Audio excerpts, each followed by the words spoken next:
Very good afternoon to you. The latest word is that briefing by the suspended Secretary General has been cancelled. That's the latest word. So no longer on standby for that.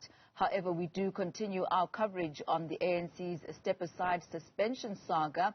We cross live to our reporter Mbali Thethani, and she comes to us this afternoon from Luthuli House, and she's joined by political analyst Professor Mcebisi Ndletyana.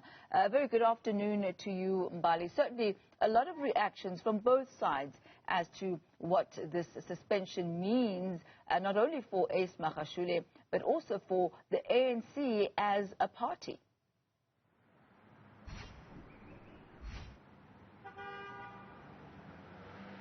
Well, that's right, Tammy. We do know that the suspensions have marred the African National Congress, and of course this follows that leaked letter from the Deputy Secretary General of the party, Jesse Duarte, who sent that suspension letter to, of course, the Secretary General, Ace Magashule. And we know that just last night we saw it play out on social media where we saw another letter coming from the Secretary General, Ace Magashule, directed to President Cyril Ramaphosa, saying that after he's been suspended, now he has now instructed the party to suspend the president of the party. But we've already heard from the ANC saying that, well, he has no powers to actually do so. And of course, that is a decision that needs to be taken by the NEC. But just to break down what we've seen play out here at Luthuli House is, of course, political analyst Mr. Mcebisi Ndletyana.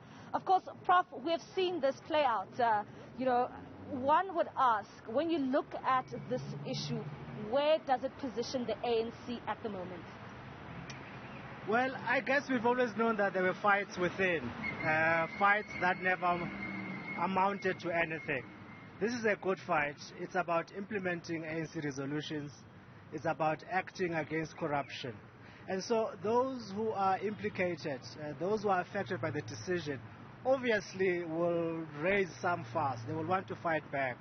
So it is a good fight for the ANC to ensure that everybody is focused on the same issues of the ANC. There's unanimity around the values of the ANC. You'll always have fights, especially where people do not comply with organizational rules. The problem is not insisting, is not acting on people who don't comply. So this is a good fight because it is about strengthening the ANC, ensuring that it regains some moral standing. Prof, we know that the ANC in the past has been well known for having these resolutions and never implementing them. Are you surprised that this time around they've stuck to the guns and have implemented this important decision? I'm not surprised. They were emboldened to act. Some of them have been wanting to act. This resolution was taken in 2017. They were emboldened by public outrage that created the widespread thievery of monies that were intended for COVID-19. So the ANC was shamed into acting. They started last August. They followed that through with the March letter of this year saying people who are implicated must step down. Because it means that this talk of renewal is a lie. If you have members, senior members of the party stealing money. So the president had to act to honor his word, to give meaning to his presidency, to his promise of a new dawn. So it's not surprising, but what we have to be thankful for is a vocal and active citizenry. It's quite clear that there was a stalemate up until last year. The NEC was divided on this, but the public outrage shamed the ANC into action. So the lesson is, whenever there's something that we disapprove of, we must always speak out as a citizenry, because that shows parties that people are watching and they might just punish us, so we have to act. Let's talk about what played out last night. We saw this leaked letter coming out from the DSG, Jesse Duarte, suspending the SG, Ace Magashule. And of course, then subsequently, we saw that letter coming out from the SG. This surely must be embarrassing for the ANC. It was a little bit comical. A night of long letters, they say.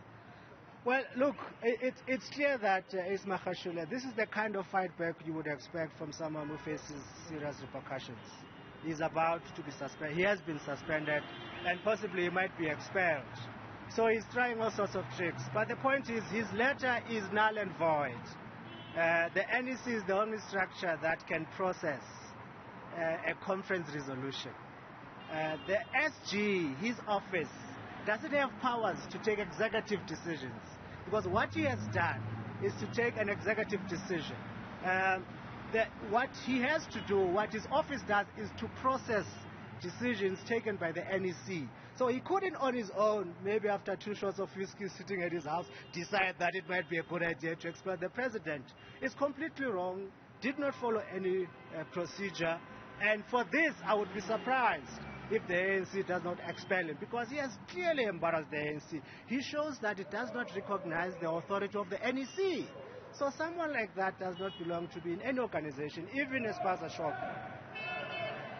You have spoken about the SG and what the future may look like. But for now, we have seen a number of those in the NEC, the likes of Tony Yengeni, throwing their weight behind the Secretary General. We'd also know that the likes of the MKMVA have continuously thrown their weight behind the SG. You know, what does the future in the ANC look like for Ace Magashule?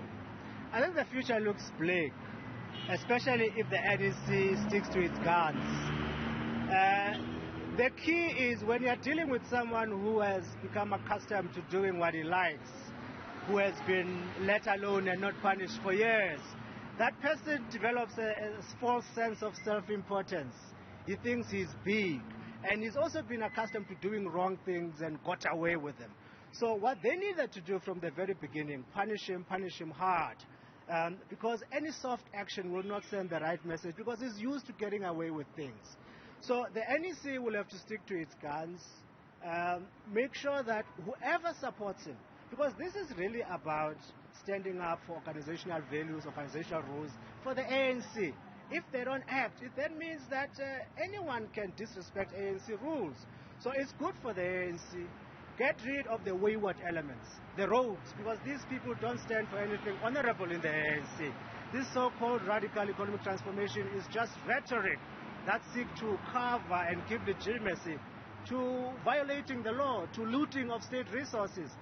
So long as we get rid of these wayward elements, send a message that the ANC is on the mend, that it respects common values of civility and decency, it might be on to a good start.